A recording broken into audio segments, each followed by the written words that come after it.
Bismillahirrahmanirrahim. Bismillahirrahmanirrahim. Elhamdülillah. Vessalatu vesselamu ala Rasulillah. Meyrimdi, urayımdı Allah Ta'ala'nın atımıyla başlap, jaratkan Allah Ta'alaға maqtoolor, Пайғамбарыбызға салам салаваттар айтып, урматтуу мусулман бир туугандар, бүгүн да сиздер менен бир улуу күндө жаратканга кулчулук кылуу астында жолугуп отурабыз. Аллахым өмүр бергендигине, убакыт бергендигине, ден соолук бергендигине, бүгүнкүдөй бир улуу күндө өзүнө кулчулук кылууга мүмкүнчүлүк бергендигине миңдеген шүгүрлөрдү айтабыз. Урматтуу мусулман бир туугандар, Аллах Таала кереметтүү Кур'анда бул үммөттүн өзгөчөлүгүн баяндап, бул үммөттүн артыкчылыгын баяндап, Kuntum khayra ummetin ukhrijat linnas ta'muruna bil ma'ruf wa tanhauna 'anil munkar. Sizler ümmötler arasındagı en jakşı ümmöt boldungar. Ümmötler arasından çıkarılıngan, jönötülüngen en jakşı ümmöt boldungar. Ta'muruna bil ma'ruf, adamdardı jakşılıkka çakırasıngar. Wa tanhauna 'anil munkar, adamdardı jamandıktan tiyasıngar. Wa tu'minuna billah, jakşılıkka çakırıp jamandıktan kaytarıp iman menen жашаган өзгөчө үммөтсүңөр дейт. Биз мурдакы пайгамбарлардын үммөттөрүнүн арасынан өзгөчөлөнгөнүбүз жараткан Аллах Таала тарабынан жакшылыкка чакырып, жамандыктан кайтарууга мүмкүнчүлүк берилинген.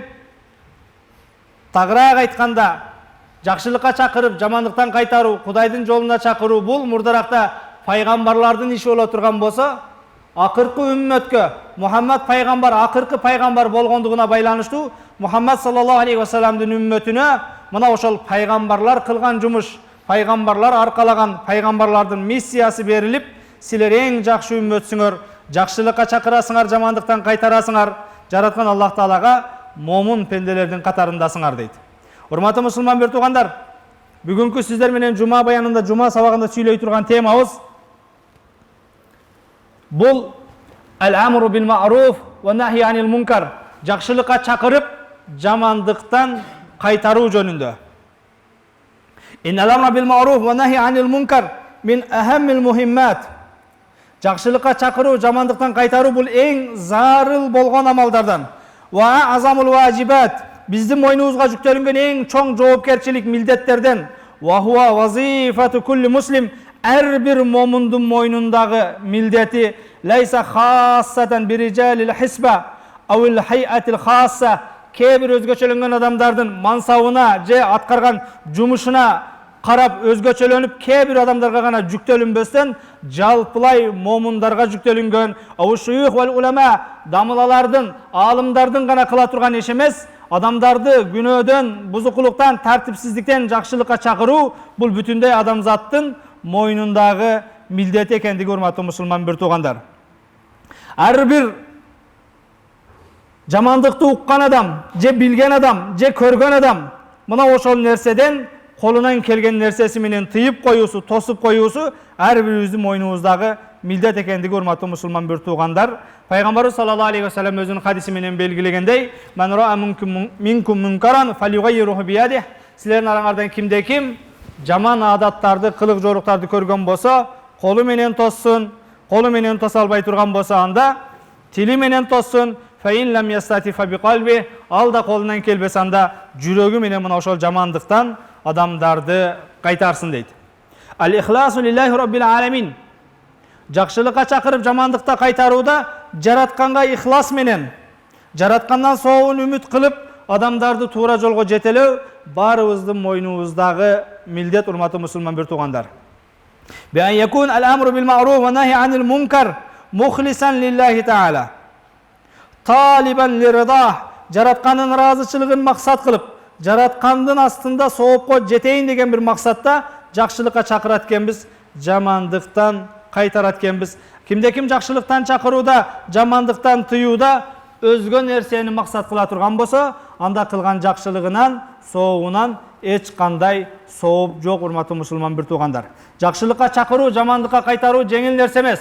Бул жакшылыкка чакырып, жамандыктан кайтарууда канчалаган кыйынчылыктар, канчалаган дооматтар, канчалаган сөздөргө калышы мүмкүн.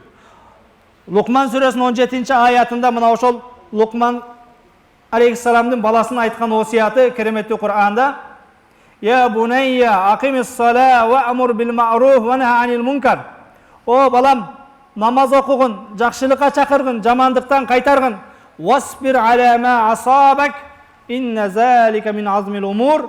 Жақшылыққа шақырып, жамандықта қайтаруда адамдар тарабынан сага кейбір зияндар жеткен болса, кейбір сөздерді ұққан болсаң, ошол нерсеге сабыр қылғын. Inna zalika min azmil umur. Мына ошол адамдарды талим тарбиялоодо кейбір зұлымдыққа учурай турган болсаң, ошол нерсеге сабыр кылууң жараткан Аллах Тааланын астындагы эң бир улуу сооптордон.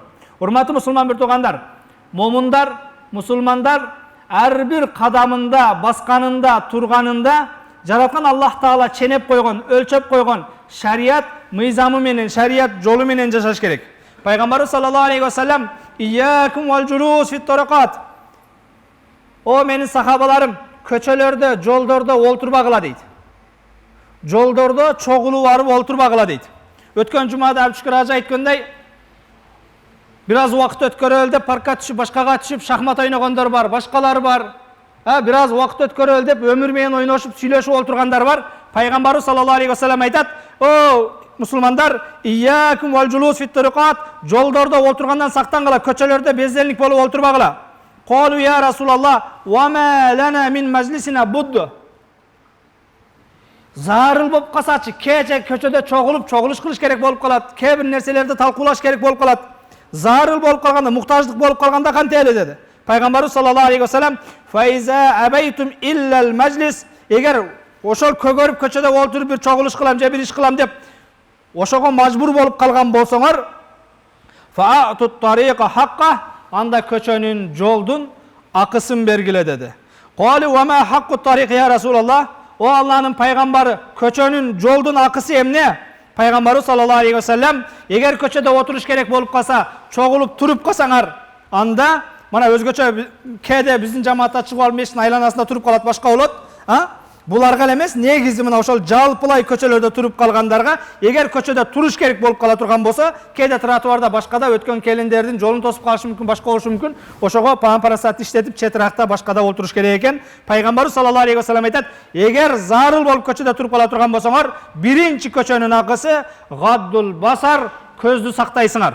Өткөндөргө назар таштабайсыңар. Вакафул аза, адамдарга зыян бербейсиңер. Кээде келин кыз кырчында өтө албай калышы мүмкүн, аксакалдар бар экен, мечиттен чыккандар бар экен деп. Вараддус салам, өткөндөрдүн саламына жооп бересиңер.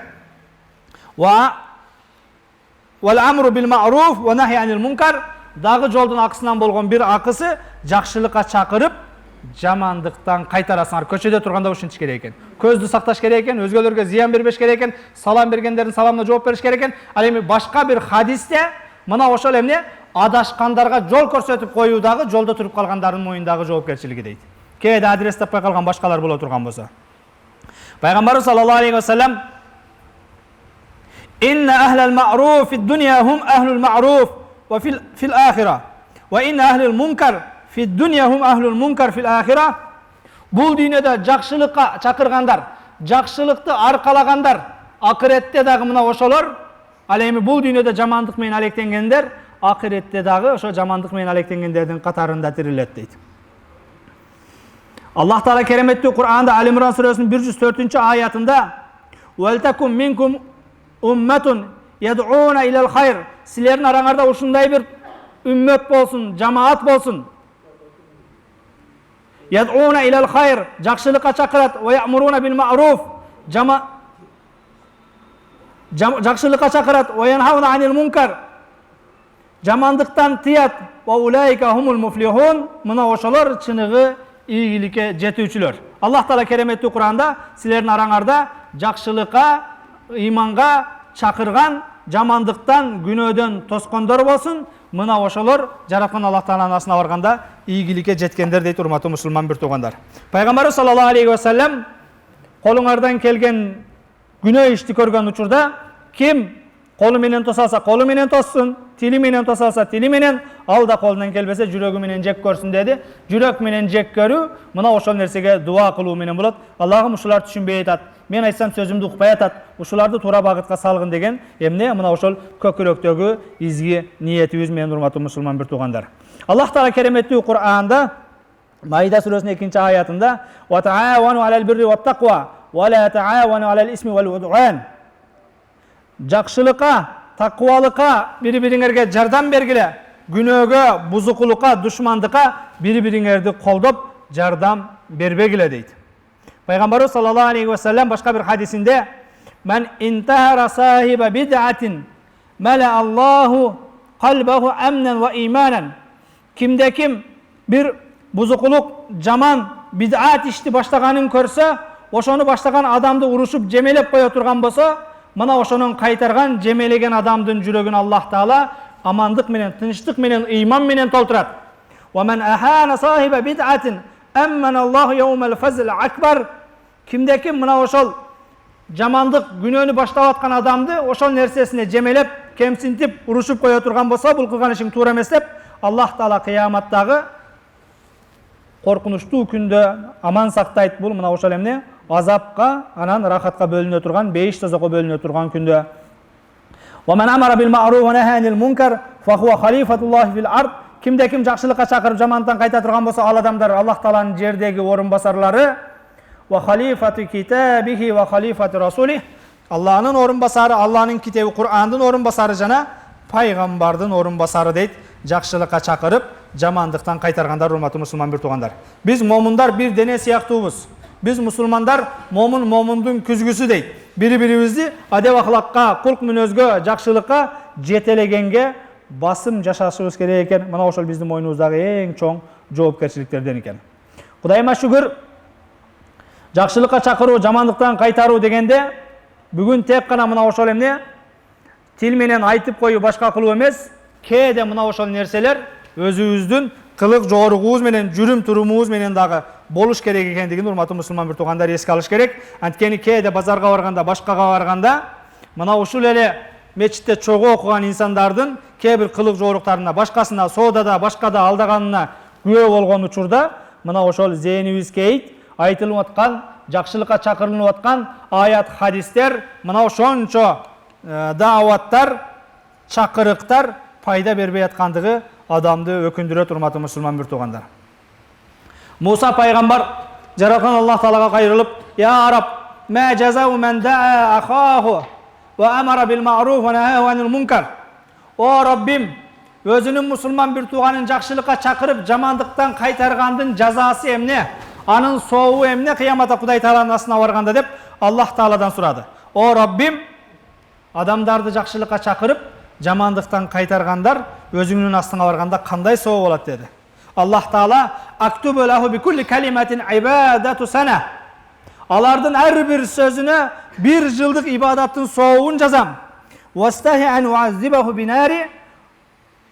Жакшылыкка чакырып, жамандыкка кайтаргандарды эртең кыяматта азаптагандан уялам дейт Аллах Таала. Урматтуу мусулман бир туугандар, кээде достор менен, маалладагылар менен, кошуналар менен, көчөдөгүлөр менен той топурда чогуу болуп атабыз. Чайда, кафеде жана башка жерлерде, мына ошондой жерлерде дагы Алланын дини үчүн бир аз жүз кызартып, бир гана мына ошол молдо дамыла гана жаман көрүнө бербестен: "О жигиттер, чоңоюп калдыңар. О жигиттер, акылыңарга келип калдыңар. Анча-мынча азан угулгандар, мечитке каттап тургула, Кудай Таалага кайрылгыла" деп туруп, мына ошол даават кылып коюу, анча-мынча бир исламга чакырып коюу бардыгыбыздын мойнубуздагы жоопкерчилик экендигин урматтуу мусулман бир туугандар эске алалы. Ал эми кимде ким мына ошентип бир аз жүзүн кызартып Аллахнын дини үчүн чакырып койгон болсо, ар бир сөзү үчүн бир жылдык ибадаттын сообу берилип, кыяматта ал пенделерди мен азаптагандан уялам дейт жараткан Аллах Таала.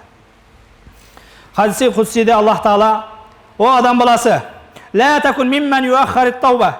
О тообону кечиктиргендерден болбогун. "Ва ютаввилул амал." Үмүтүн узартып, тообосун кечиктиргендерден болбогун. "Ва яржи илал ахирати би гайри амал." Аллах Тааланын астына келгенде эч бир соопсуз, намазсыз келип калгандан сактангын. "Я'мал амал мунафикин." Мунафыктардын ишин кылып, "Ин уатия лам яқна." Аллах Таала тарабынан берилген нерсеге каниет кылбастан. "Ва ин муния лам ясбир." Кээ бир нерсе берилбей калса, ал нерсеге сабыр кылбастан. "Ва юхиббус салихин ва лейса минхум." Жакшыларды сүйөм деп көрүнүп, бирок алардан эмессин. "Ва юбгидул мунафикин ва хува минхум." Эки жүздүүлөрдү жек көрөм деген менен өзү ошолор менен табакташ.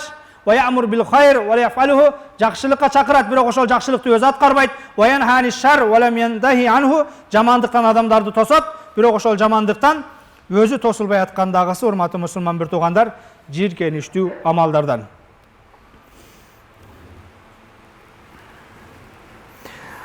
Hazreti Ali aytat, Peygamber sallallahu aleyhi ve sellem mınday degen: "Sayatu qawmin fi ahiriz zaman ahdasul asnan nawaqisul aql." Azırkı bizdin ilimdүүлөр jönündө, azırkı bizdin jakşılıkka çakırgandar jönündө Peygamber sallallahu aleyhi ve sellem adamlarga uşunday bir zaman kelet. Al uçurda alardın oğuzu, alardın tişi süyley beret. Süylep atkanın karasan akıllı kemdey sezilet. Yaquluna min qawli khayril bariya, ayabay bir jakşı sözlörдү süйлöşöt.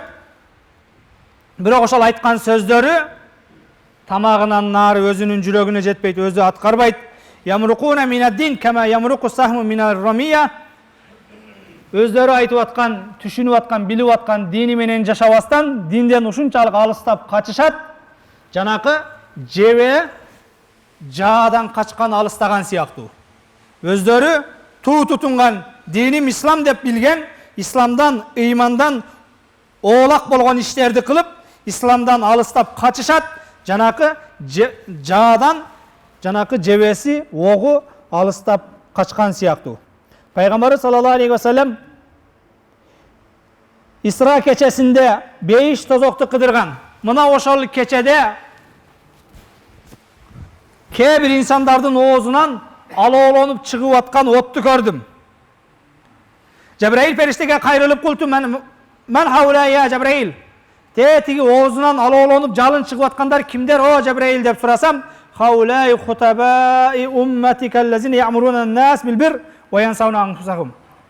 Oğuzundan aloğlanıp ot çıkkanlar, bu senin ümmetinin arasından davatçıları, imamları, moldaları, ustazları, jetekçileri, adamdardı uğurluktan, uşaktan, gıybattan, jamandıktan tıyganları. Emni üçün anday adamdardı tıyıp, bирок bugün özlerinin oğuzundan aloğlanıp ot çıkıp atat dese, eldi tıygan menen özdörü tıyılgan emes ele deydi. Kema kal Allah Teala fi hakkihim, keremetli Kur'an'da da Allah Teala bu insanlar tuğralı, atamuruna nasa bil birri, adamdardı jakşılıkka çakırıp, ve tensavna anfusakum, özüngörді unutup koyasыңар ve antum tatlunal kitab afala taqilun, seler keremetli Kur'an'da okup durup akılыңarga kelbeysiңер deydi. Keremetli Kur'an'da Bakara suresinin 44. ayeti, hurmatlı Müslüman bir tuğandar. Keremetli Kur'an'da okup durup, özlerini unutup koyat, özleri çakırgan jakşı işlerdi, özleri atkarbastan günögö bet algandar deydi. Bul mına oşol. Kudayıma şükür, Peygamber sallallahu aleyhi ve sellem keremetli Kur'an özleri kılgan işte atkarbastan adamlarga aytıp koya verip, özleri kaalagандай jaşayt degen malumatlar bugün internetten başkadan alıngan jok. 14 kılım murda, 15 kılım murda Peygamber aytıp ketken. Bирок бул нерселер бүгүн биздин коомго, бүгүн биздин коомдогу кээ бир инсандардын кылып аткан ишине пайгамбар тиктеп туруп, дал азыр айтып аткандай, жанакындай орду менен дал келип аткандагысы, урматтуу мусулман бир туугандар, өкүндүрөт. Wal mu'minuna wal mu'minat ba'duhum awliya'u ba'd ya'muruna bil ma'ruf ve yenhauna 'anil munkar ve yuqimunas-salah. Momundar jana momun erkekler jana momun ayalдар biri-birine dos, bir tuğan, alar birin-biri jakşılıkka çakırat, jamandыктан kaytarat, jana namazlarında bekem boluşat deyt. Tavba suresi 71. ayet. Momundardın moynundagı mildeti namazını okuytken, anan biri-birine ıntımak, bir tuğan dos, birin-biri jakşılıkka çakırat, jamandыктан kaytarat deyt, hurmatlı Müslüman bir tuğandar. Maide suresinin 78. 79. ayetleri. Lu'inellezine keferu min bani İsrail ala lisani Davud ve İsa ibn Meryem. İsrail urpakları Davud paygambardın jana İsa paygambardın tili menen kargışka kaldı. Emni üçün zalika bima asav ve kanu ya'tadun. Al nerse alar kargışka kalgandığının sebebi günah kılışıp çekten çıkıştı. Dağı kargışka kalgandığının negizgi sebeplerinden biri وَكَانُوا لَا يَتَنَاهَوْنَ عَنْ مُنْكَرٍ فَعَلُوهُ. Алар өздері қылып атқан жаман ішті тыйылбайды эле, ташташпайды эле, жамандықтан өзгелерді тоспайды эле. لَبِئْسَ مَا كَانُوا يَفْعَلُونَ. Алардың қылған өзгелерінің, достарының, қошналарының, бір туғандарының қылып атқан күнә іштерін тоспай қойғандағысы لَبِئْسَ مَا كَانُوا يَفْعَلُونَ. Қандай жек көрінген, қандай жиркеніштүү жаман амал дейді. Урматтуу мусулман бір туғандар, күнә іштерді көргенде, жаман іштерді көргенде, Аллахның дини үшін, еліміздің билимдиги үшін, ынтымағы үшін, мына ошол адепсиздерди адепке чакырып коюу, мына ошол күнөө ишинен тосуп коюу ар бирибиздин мойнубуздагы милдет экен. Ал эми бирөөлөрдүн кылып аткан күнөөсүнө өзү билет да жөн кой, бизге не кереги бар деп коюу, бул мына ошол Бани Исраилдин кылык жоругунан экен. Аллах Таала кереметтүү Кур'анда өзүнүн бир тууганы, кошнасы, досу, жамаатташы, мечитте чогуу окуган шериги günөө кылса тоспой унчукпастан көрмөмүшкө, укпамышка алып койгондугу лабиса ма кану яфалун. Кандай жиркеничтүү, кандай жаман амал дейт урматтуу мусулман бир туугандар. Абу Дарда радиаллаху таала анху аннаху qal, пайгамбардан бул хадисти жеткирет: ла та'мурунна бил ма'руф ва ла танхауна анил мункар. Силер сөзсүз жакшылыкка чакырасыңар, жамандыктан кайтарасыңар. Егер андай кылбай турган болсоңор, ла юсаллитанналлаху алейкум султанан залиман. Аллах Таала силерге залым падышаларды, залым жетекчилерди берет. Ла южилlu кабиракум, чоңдоруңар урмат көрбөй калат. Ва ла ярхам сагиракум, кичинелериңерге ырайым кылбай калат. Ва яду хияракум, жакшыларыңар, таква дегениңер, устаз дегениңер дуа кылат. Фала юстажабу лахум, бирок дуалары кабыл болбойт. Ваястансаруна ва ла юнсарун, Аллах Тааладан жардам сурайсыңар, жардам берилбейт.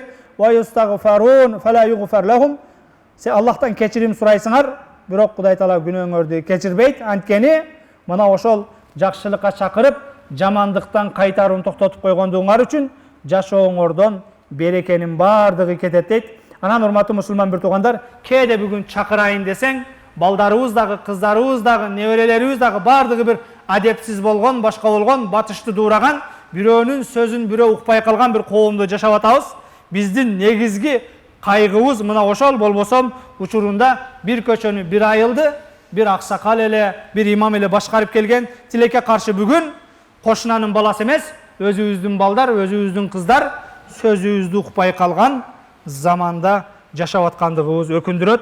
Дуаларыбыздын кабыл болбой аткандагысы, кайра жалбарып мечитке келип сажда кылып ыйлагасак дагы результат болбой аткандыгынын себеби өзгөлөрдү жакшылыкка чакырып, жамандыктан кайтарбастан ар ким өз оокаты менен өзү алек болуп калгандыгы себеп экен. Урматтуу мусулман бир туугандар, Азирети Айша энебизден пайгамбар саллаллаху алейхи ва саллям мындай дейт: Аззабаллаху ахла карьятин фиха 18 альфан амалухум амалул анбия. Аллах Таала бир айылды азаптады дейт. Пайгамбарыбыз айтат, Аллах Таала бир айылга азап жөнөттү. Ал айылда 18.000. Ал айылда 18.000 пайгамбардын кылган ишин, пайгамбардын окуган намазын, ушу пайгамбардай болуп адеп ахлак менен жашаган адам бар эле дейт. 18.000 пайгамбарлардын жолун жолдогон таква инсандар бар. Айылды Аллах Таала азабына алды. Айша небез айтты: я Расулаллах, кайфа? Бул эмне болгон азап? Эмне үчүн? Эгер алар пайгамбарлар кылган сооптуу жакшы ишти кылып аткан болсо, алардын арасында зына кылган жок экен, казино кылган жок экен, кредит кылган жок экен, уурулук кылган жок экен, күндө камалып атса эм коррупция кылып аткан жок экен, бирин бири көргөзбөстөн ушактап аткан жок экен, гыйбат кылып аткан жок экен. Бардыгы таквалар, жакшылар болсо дагы бул 18.000 адамды Аллах Таала эмне үчүн азапка алды? Лам якуну ягдабуна лилlah ва ла я'муруна бил ма'руф ва ла янхауна анил мункар. Аларды Аллах Таала азаптаганынын себеби Аллах үчүн кээ бир нерсени жек көрүшпөйт эле. Кээ бир күнөөлөрдү көргөндө жүзү кызарбайт эле, унчукпастан жүрө берет эле, өзү таква болуп, өзү дамала болуп, өзү таксыр болуп. Айта албайт эле. Жакшылыкка чакырбайт эле, жамандыктан кайтарбайт эле. Ошонун себебинен Аллах Таала азабына алды дейт урматтуу мусулман бир туугандар. Абу Зар ал-Гыффари قال أبو بكر الصديق رضي الله تعالى عنه: يا رسول الله هل من جهاد غير قتال المشركين؟ Hazreti Abu Bakr aytat: "Ya Rasulullah, Cihat var mı? Müşrikler menen, din düşmanları menen uruşpastan dagı jön ele bir cihat desek. Jön ele bir Allah üçün küreşe turgan başka bir jol var mı? Kılıç kötörüp abizatin düşmanlar menen jağaktaşpastan başka jol menen dagı cihat kılsak bolabı dedi. Peygamber sallallahu aleyhi ve sellem o Abu Bakır bolat. İnna lillahi mujahidin fil ard afdalu mineş şuhada ahya marzuqin yamşun alel ard.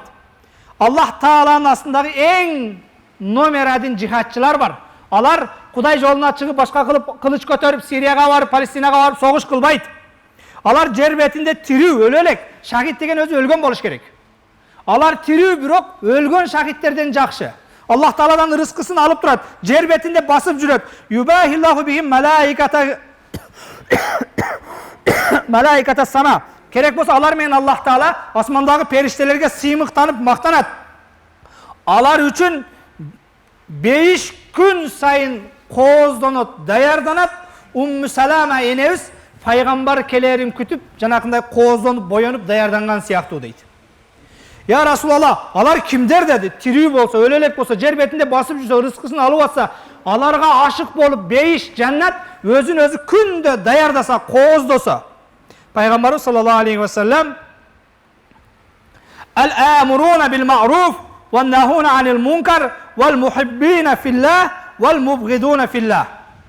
Alar jakşılıkka çakırıp jamandıktan kaytargandar, anan birөөdü jakşı körgöndө Kuday üçün jakşı körüp, jek körse dagı, a bul günökör, zınakor, uğuru, başka bolgondugu üçün jaman körgöndür. Jakşı körse dagı Kuday üçün jakşı köretken, momun adam jakşı adam dep. Jaman körse dagı Kudayga moyun sunbagan günökör dep, Kuday üçün jaman körgöndür. Andan keyin Peygamber sallallahu aleyhi ve sellem aytdı: "Vallazi nefsi biyadihi innal abda la yakunu fi ghurfatin fawqa al-ghurfat, fawqa ghurafish shuhada, li kulli ghurfatin minha 300 babin." Çındığında menin canım kolunda olgan Allah'ın atı menen kasam içip aytamın, jakşılıkka çakırıp jamandıktan kaytarıp, Kuday üçün birin biri jek körüp, Kuday üçün birin biri jaman körgöndör, erten kıyamatta şahitlerдің bölmelerinden dagı üstünde bolot.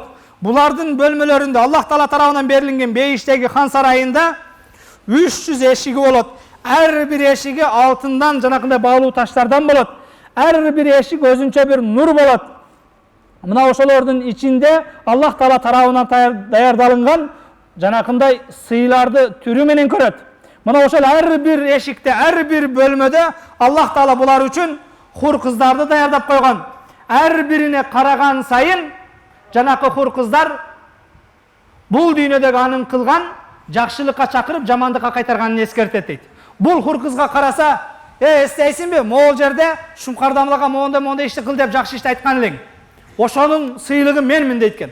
Bul jaktagı hur kızga karasa, bilesin be, oşol nerseni Yugo-Vostok'ta aytkansın, Aravanski'de aytkansın, Dombuta'da aytkansın dep, mana oşol jakşılıkka çakırgan ordun dagı belgilep beretken, jakşılıkka çakırgan uçurun dagı belgilep berip, mana oşondoy sый көрөт дейт, урматтуу мусулман bir tuğanдар. Peygamber sallallahu aleyhi ve sellem'ga jetken kavarlar boyunca Musa peygamberga kayırılıp Allah Taala, "O Musa, hal amilta li amalan qattu? Men üçün bir iş atkardın mı? Men üçün dagı bir amal atkardın mı? O Musa" dep Allah Taala kayırıldı. Musa peygamber, "İlahi sallaytu lek ve suntu lek ve tasaddaqtu li ajlik." Allah'ım sen için namaz okudum, oruza tuttum, sadaka verdim, secde kıldım, tahmid ayttım, Kur'an okudum, zikir kıldım. Allah Taala, "O Musa, namazın özün için dalil, orozon sağa kalkan, sadakaң sağa erten kıyamatta kölökö, aytkan subhanallah, alhamdulillah degen tasbihlerin sana beyişte, jannatta darak, kitap okuganın bul sen için özünçe beyişten bir kan saraylar, alemi zikirin sen için nur, men üçün soğup kaysa malda atkardың" dedi. Sen aytkan orozong, namazың, zeketің bardығы kıyamatta özüңe paydası tие turgan amalдар dedi. Musa peygamber oşol жерден түшүндү, Allah Taala'nın emne talap kılıp atkandыгын bilbegendigin. "Dulluni ya Rabbal amel amiltu lek, amaluhu lek." "O Rabbim, maga bir amaldı үйrötüңüz. Oşol amal siz üçün bolsun" dedi. Sen üçün bolsun dedi. Allah Taala, "O Musa, hal walayta valiyan qattu ve hal adayta li wali aduwan qattu?" "O Musa, men üçün birөө menen dostoşup мен үчүн бирөө менен душмандаштыңбы dedi. Муса пайгамбар ошол жерден билди. Бирөөдү жакшы көрүп мамиле кылган болсок, бул дагы ошол Кудай үчүн болуш керек экен. Жек көрүп душмандашпай мамилени үзө турган болсок, бул дагы Кудай үчүн болуш керек экен. А бул зынакор, муну менен мамиле кылбайм. А бул арак ичет, муну менен бир дасторкондо отурбайм. А бул коррупционер, мен муну менен эмне чогуу жүрбөйм деп туруп бөлүнсөк, мына ошол нерсе кыяматта Аллах Таала үчүн болгон амалдардын катарында экендигин Аллах Таала Муса пайгамбарга баяндады. Муса пайгамбар айтат, Аллах Таалага эң жаккан амал бирөө менен мамиле кылган болсок дагы Кудай үчүн, мамилебизди үзгөн болсок, ошол дагы Кудай үчүн болгон болсо, ошол эң Кудайга жаккан амал экен дейт. Тилекке каршы бүгүн бизде андай эмес. Акчасы болгон болсо, мансабы болгон болсо, ошонун колтугуна киргенге, ошону менен жакшы болгонго, ошону менен мамиле кылганга бардыгыбыз кызыктарбыз. Керек болсо ошондой адамдар үчүн кереметтүү Кур'андан, аят хадистерден бери айтып келип, сиз бизге пайгамбар болдуңуз дегенге чейинки дамлаларды устаздардын сөзүн угуп аткандыгыбыз өкүндүрөт тилекке каршы. Абу Убайда бин Жаррах радиаллаху таала анху: "Култу я Расулаллах, айю шухада акрам алаллахи азза ва жал?" Аллах Тааланын астындагы эң сыйлуу, урматтуу шахид ким? Кайсыл? Ражулун қама иля валин жаирин фаамара бил ма'руф ва нахаху анил мункар фақаталаху ва ин лам яқтулху фа иннал қалама ла яжри алейхи ба'да залика ва ин аша ма аша. Эң Кудай Тааланын астындагы сыйлуу, урматтуу шахид бул тирүү жүргөн шахид дейт. Ал эмне болгон тирүү жүргөн шахид десе, мана ошол уурулук кылган, бузукулук кылган, зулум кылган, өзүнүн жетекчилерине акыйкатты айткан шахид дейт. Ошону айткандыгы үчүн өлтүрүп койгон болсо, шахидтердин катарына келет. Эгер өлтүрбөй койгон болсо, өлгөндөрдүн катарына ошонун нар жагына ал адамга күнөө жазылынбайт дагы. Аллах Тааланын астына барганда канча жашаса дагы калган өмүрүндө эмне мына ошол сооп менен өткөргөндөрдүн катарында болот дейт, урматтуу мусулман бир туугандар. Акыркы хадис менен сөзүбүздү жыйынтыктайбыз. Hazreti Anas radıyallahu teala anhudan Peygamber sallallahu aleyhi ve sellem'e gelip, "O Allah'ın peygamberi, la na'mur bil ma'ruf hatta na'mal bihi kullah ve la nenha ani munkari hatta nejtanibe kullah." O Allah'ın peygamberi, adamdardı jakşılıkka çakırбай turalуу, өзүбүз ошол иштердин баарын аткарганга чейин. Adamdardı günөөдөн тоспой туралуу, өзүбүз ошол күнөөлөрдөн тосулганга чейин.